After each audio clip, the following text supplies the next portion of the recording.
మీరు వింటున్నారు global voice వార్తలు. నిండుకుండల నాగార్జున సాగర్ జలాశయం భారీగా వస్తున్న వరద, 26 గేట్ల ద్వారా కొనసాగుతున్న నీటి విడుదల.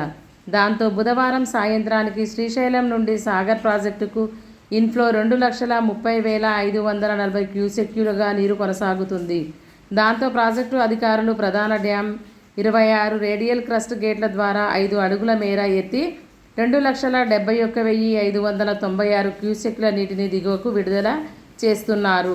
ప్రాజెక్టు పూర్తిస్థాయి నీటి మట్టం 590 అడుగులు కాగా, ప్రస్తుత నీటి మట్టం 588.90 అడుగులుగా చేరుకుంది.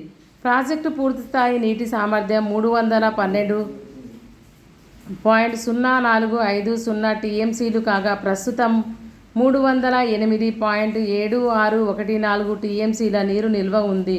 సాగర్ నుండి కుడి కాల్వ ద్వారా 4,050 క్యూసెక్కులు, ఎడమ కాల్వ ద్వారా 2,557 క్యూసెక్కులు, మెయిన్ పవర్ హౌస్ ద్వారా 28,339 క్యూసెక్కులు, క్రస్ట్ గేట్ల ద్వారా 2,34,850 క్యూసెక్కులు, ఎస్ఎల్బీసీ ద్వారా 1,800 క్యూసెక్కులు. మొత్తం నీటి విడుదల 2,71,596 క్యూసెక్కులుగా ఉన్నది. తాజా సమాచారం కోసం గ్లోబల్ వాయిస్ను వీక్షించండి.